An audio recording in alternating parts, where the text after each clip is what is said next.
This video, just to give you guys a heads up, this is going to be a little long one. I'll do my best to explain as clearly as possible. Make sure you're taking some notes and things like that. We basically have three main objectives for today. The first thing is we got to understand this thing called the fundamental counting principle, which oftentimes you'll hear me refer to it as the fundamental principle of counting. Okay. We're also going to talk about what makes this thing called a permutation, which is just basically a way for us to gather together information about how many ways things can occur. Or combinations, which again is a different way. One relies on order, one relies on order doesn't really matter. Okay, so let's start with the fundamental counting principle, or the fundamental principle of counting. And here's what it simply says. If you have multiple events going on, okay, one event occurs M ways and another event occurs N ways, okay, then the events occurring together can occur in M times N ways. Now, the way that I always like to think about it, I put an example up here for you about blue jeans and black pants and different colors and how many outfits you can create and stuff like that. Okay, so there's one for you to look over. I always like to think about it as like the menu on a restaurant. So I kind of took a menu here, all right, and I want to figure out how many different ways I can order a meal. So if I think about going to this deli every day for lunch, all right, how many different orders can I put together which would allow me to get something different for how many days? Well, in order to do this, what I want to do is I want to organize my thinking. For example, I know based on their menu that there are 6 different sandwiches that I can order. I know there are 4 different sides that I can order. And I know there are 5 different drinks that they have available. Okay? When they want me to figure out how many different lunch specials are possible, this is an example of the fundamental principle of counting. All right? And the way that we figure out those ways is we take 6 times 4 times 5, which would give me 120 different ways. Now, what this really is telling me is I could go 120 consecutive days and never get exactly the same combination of a sandwich, a side, and a drink. All right? Hopefully that makes sense. Another example that I like to think about with the fundamental principle of counting is when a computer or something generates passwords. So we're going to keep this very simple. Let's say that they want to create a password that has a letter, so 1 letter, and 2 digits. All right, so it's going to be like letter, number, or for example, like R38. Okay, the same digit can be used more than once. What does that mean? So like I could have Q11. That's okay. 1 could be used in both of the examples. So they want to know how many different passwords can this computer generate. Well, if I start with the letters, first of all, I know I've got 3 spots here. If I start with the letters, I know that there are 26 letters in our alphabet. I know that digits go from 0 to 9, which would give me 10 digits. And I can have the same digits repeat themselves as well. That tells me just by this limited information, I can create 2,600 different passwords. This is what the fundamental principle of counting allows me to determine. All right? Now, another way that we can do this kind of fundamental principle of counting is when we use something that is called a factorial. Now, a factorial is literally that exclamation symbol. And what it means is, and we're going to look at some numbers here so you can see exactly. What it means is you take a number, times 1 less than that number, times 2 less than the original number, all the way down until you get to 1. And multiply all those numbers together. Now, I wrote this in here, 0 factorial. Remember, 0 factorial is going to look like that. 0 factorial is 1. All right. This is something we need to know and commit to memory. Just like how you have any number raised to the power of 0 is 1. This is kind of one of those things that you got to basically memorize. All right. So when they ask me to calculate a factorial, this is how I'm going to do it. Simply start with the number they want you to find, times 4, times 3, times 2, times 1. Multiply all those numbers together, and let's see, that would give me 120, I believe. 5 factorial is equal to 120. How about 2 factorial? Well, that's going to be 2 times 1, or 2. How about 7 factorial? Well, you know, as the numbers start to get bigger, I don't really want to always have to write them all out. So I can grab a handy-dandy calculator. For example, if I want to take 7 factorial, there is a button here, N exclamation point, that allows me to figure out that 7 factorial is 5040. What if I have a graphing calculator? Well, I'm going to take 7, but I don't have a factorial symbol on the screen. To figure this out, I have to go Math, move over to Probability,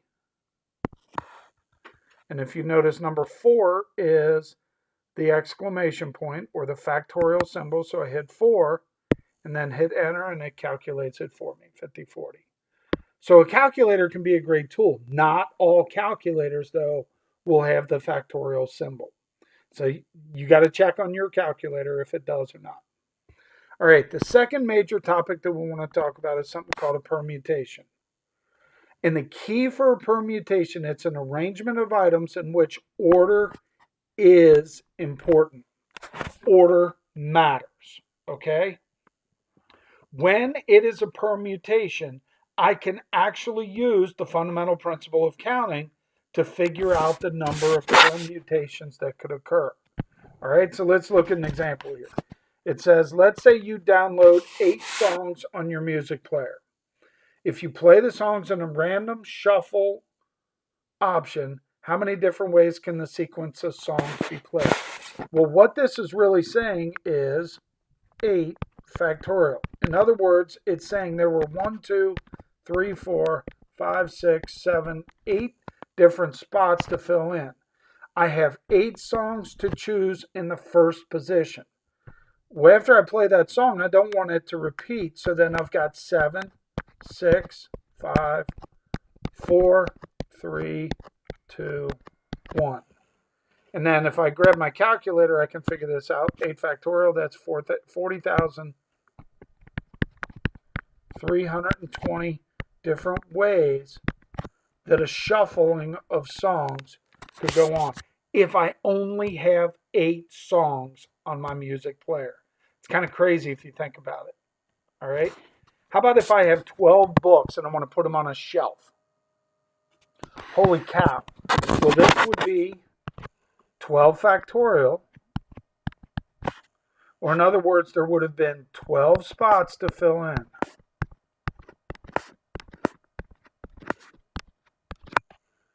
And then I have 12 books to choose which one goes first. I have 11 choices for the second, and then that pattern continues on down.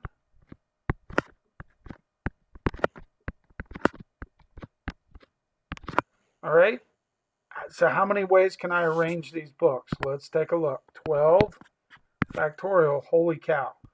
479,000,1,600. If I have 12 books, and right now while we're at home, if mom says, hey, I want you to arrange these 12 books, there are literally, you should ask her, what way do you want me to arrange them? All right. Now, if she says, I don't care, then really there are 479,001,600 different ways that you could arrange those 12 books on the shelf. All right. Now, when we are dealing with permutations, okay, we do have a formula that goes with this as well. And this formula is what's called NPR. All right. N is how many different items are in the set. All right. And then R would be the arrangement of those items. All right. So one way that we can do this is we can do this by hand. I'm going to show you by hand first. All right. And what this says is 15 factorial. Holy cow. I'm going to start this here. 15, 14, 13, 12, 11, 10, 9, 8, 7, 6, 5, 4, 3, 2, 1. All right, so that's n, and then n minus r, so 10 would be r, okay? 15 minus 10 is 5, so I'm going to go 5, 4, 3, 2, 1. All right, and this creates a permutation situation. In other words, this might be an example where they say, all right, you've got 15 items, but you've only got 10 spots to fill in. How many different ways can you fill in those 10 spots? Okay. Now, if I write out this, I notice that these 5s will cancel, 4s will cancel, 3s, 2s, and 1s will cancel. So there's my 10 spots now. All right. And I went ahead and did this because I knew this was going to be a large number. This created for me 10,897,286,400 different ways. Holy cow, look at that number. Okay.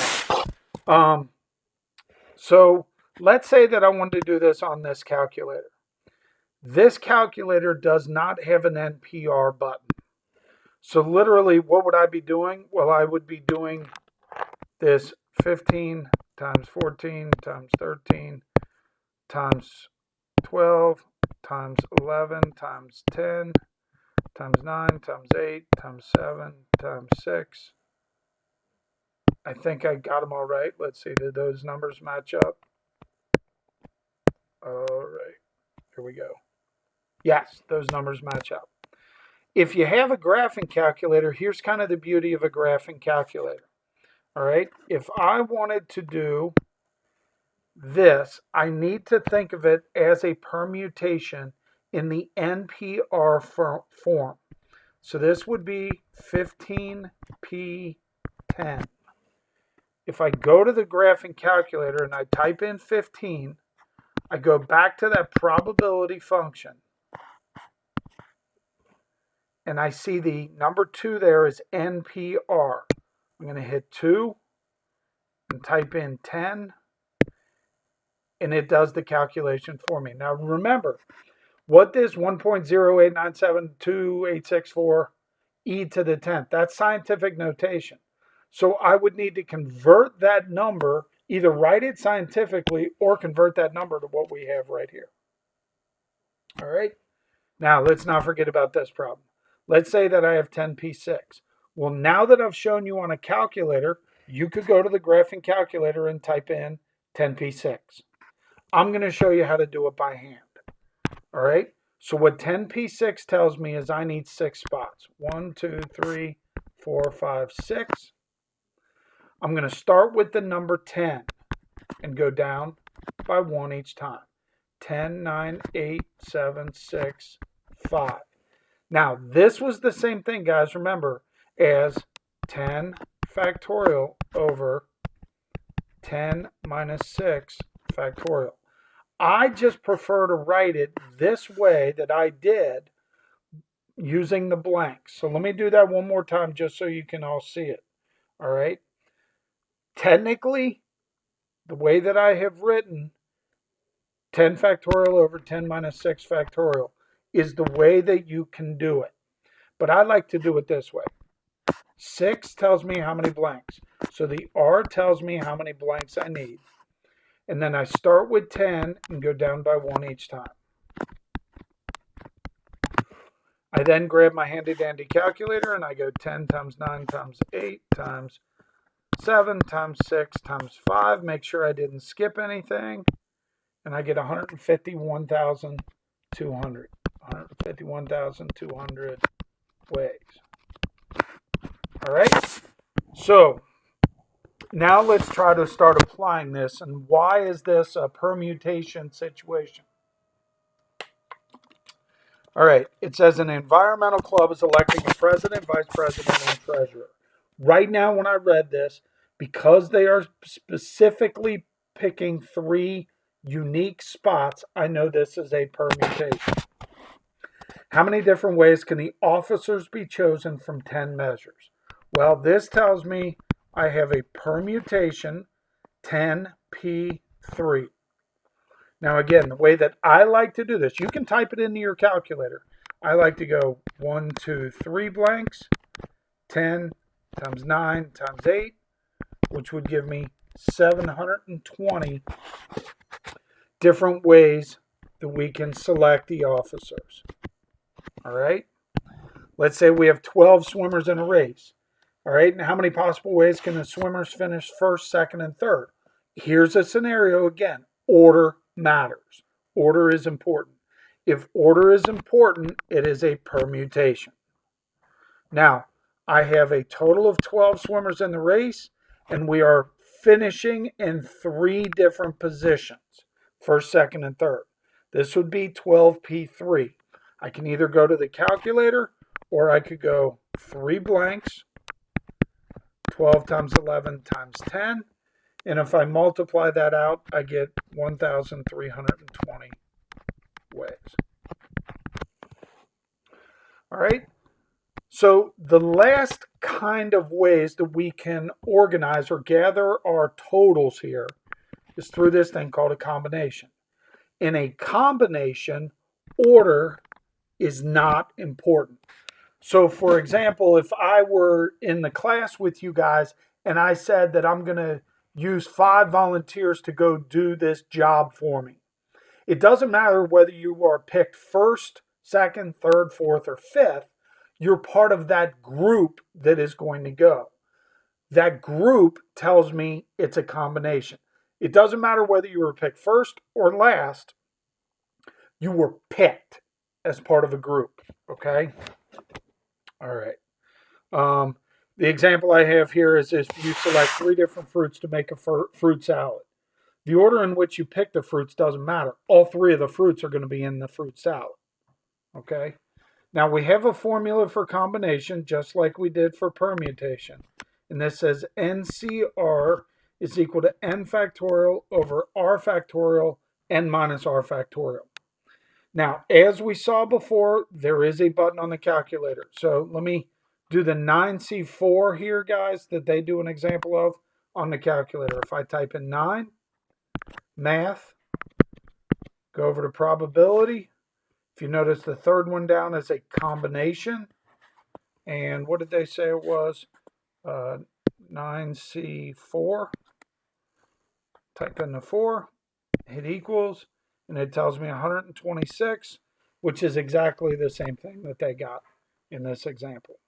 All right, so the next couple ones here are going to be combinations, all right? And then we're going to move into, all right, now we got to figure out based on the information, is it a permutation or a combination? All right, suppose you choose 4 books to read on summer vacation from a list of 12 books, all right? It doesn't matter what book you pick first, second, third, or fourth. This is telling me it's a combination. This would be 12 that I'm picking from, and I'm going to choose 4.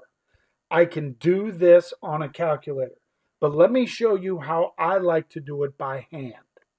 Okay? So by hand, this is a little trickier, but I'm going to start it off just like a permutation. I need 1, 2, 3, 4 blanks, but now I'm going to divide them by 4, 3, 2, 1. Fill in the blanks, 12, 11, 10, 9, and then I can simplify this. Now the way I like to simplify it is I say, well, 12 and 4 times 3 can cancel each other out. 2 can cancel out with 10, leaving me with an 8. So on my calculator, all I got to do is go 11 times 8 times 9 divided by 1, and that would give me 792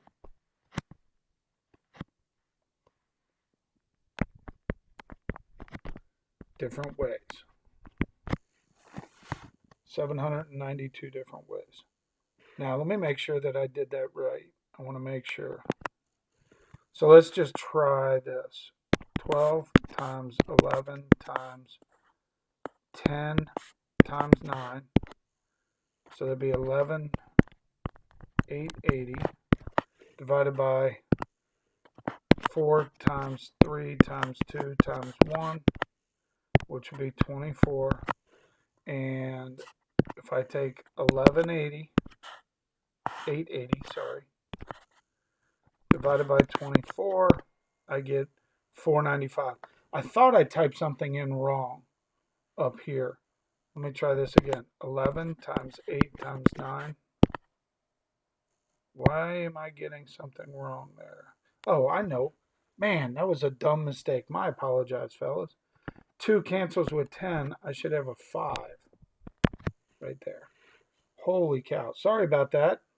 I knew something was wrong, but you know me. All right. So what did we say it was? It was 11 times 5 times 9, or 495 ways. My apologies. All right. Take a look at this one. A service club has 8 freshmen. 5 of the freshmen are going to be on a cleanup crew for the picnic. How many different ways are there to choose the 5-member cleanup crew? We're talking about a group. It doesn't matter who gets picked first or who gets picked fifth. We're talking about a group. This is a combination. There are 8 that we're going to choose from, and from that, I'm going to choose 5 people. Okay? Again, I'm going to do this by hand. You could always do it on the calculator. 1, 2, 3, 4, 5. Divided by 5, 4, 3, 2, 1. And in the blanks, I have 8, 7, 6, 5, 4. All right, I'm going to do some canceling here. 5 and 5, 4 and 4. How about 3 and 2 with the 6? So that tells me in this there are 56 different ways. Okay, now stay with me. I know this is long. Okay, now we got to determine, is the situation a permutation or a combination? Okay, so let's take a look at this first example. This first example says a college student is choosing 3 classes to take during the first, second, and third semester from 5 elective classes offered in his major. All right, stop right there. How many possible ways can the student schedule the 3 classes? In this situation, order matters. Why? Because of the different semesters. That tells me I'm dealing with a permutation. This permutation would be 5, and I'm going to pick 3. Order matters. So to do this, I'm going to go 1, 2, 3 blanks. Put in the 5, the 4, and the 3. And that tells me that there are 60 different ways that you can pick those 3 elective classes. All right, next example. A jury of 12 is chosen from a pool of 35 jurors. That 12-people jury is a group. Doesn't matter if you're picked first or 12th, you're part of that group. This is a combination. 35 combined with, or we're going to choose 12. All right, now the numbers here are going to get a little crazy. Okay, so I already did this. You can do this on your calculator. And I know this is going to end up with 834,451,800 ways. All right, and you can check me on that one. How about this next one, though? A yogurt shop allows you to choose any 3 of the 10 possible mix-ins for a just right smoothie. How many different just right smoothies are possible? Now, think. Does it matter how those mix-ins are put in? No. Order doesn't matter. This is a combination. It's going to be a 10C3. And in the 10C3, I'm going to go 1, 2, 3, divided by 3, 2, 1. I fill in those blanks as 10, 9, 8. let's see, I'm going to do a little simplifying here. 2 cancels with 8, leaving me with a 4. 3 cancels with 9, leaving me with a 3. I know that this will show 120 different ways that I can create that just right smoothie using those 3 mix-ins. All right. We did all of this work, so now we can actually calculate probability. So let's go back and think about probability. Remember, probability is success over total. That's what we said is our fallback. But here's kind of what's unique. Our total now could be a permutation or a combination. All right? So, in order to do this first one, let's see. It says 3 pool balls are randomly chosen from a set numbered from 1 to 15. What is the probability that the pool balls chosen are numbered 5, 7, and 9? Okay? In this particular case, order matters. 5, 7, and 9. Okay? So we're going to say that this is a permutation situation. Okay? If it's a permutation, I'm going to have, let's see. I'm going to have, wait a minute. That's not a permutation, is it? Because order doesn't matter. It doesn't matter whether it's 5, 7, 9 in that order, or if it's 9, 7, 5, 7, 9, 5. Everybody got it? So it's a combination. My apologies. All right? So I know that this combination is going to be a 15C3. I wrote that on the side. Now I'm going to figure out the probability. The probability of getting a 5, 7, and 9. All right? Now, probability is defined as success. Success in this situation is 3 factorial, or 3 times 2 times 1. My denominator, how many different combinations there are, would be my 15C3. Now, when I calculate this out, I get 6 over 15C3. If I do my arithmetic correctly, I got 455. There's my probability. And remember, we could change this probability into a decimal or into a percentage. Okay? All right, how about this one? What's the probability of choosing first the number 1 ball, then the number 2 ball, then the number 3 ball? Okay, so this would be the same type of scenario, but this time it's a permutation. In this case, order does matter. They're telling me they want me to pick 1, then 2, then 3 balls. Okay, the number of the ball. So this would be 15P3. And now I'm going to calculate my probability. The probability of selecting a 1, then a 2, then a 3. Well, there's only one way to choose each of those. All right? And that's going to be over 15P3, which would give me 1 over 2,730. So these permutations and combinations, guys, I already did them off to the side so that we didn't have to waste time doing those calculations. All right, how about this third one here? You have a stack of 8 cards numbered 1 through 8. What is the probability that the first cards selected are 5 and 6? Now, it says the first cards. So we could have picked a 5, then a 6, or a 6, then a 5. That's telling me this is a combination. I have 8 cards, and I'm going to pick or choose 2 of them. All right, now I'm going to figure out the probability.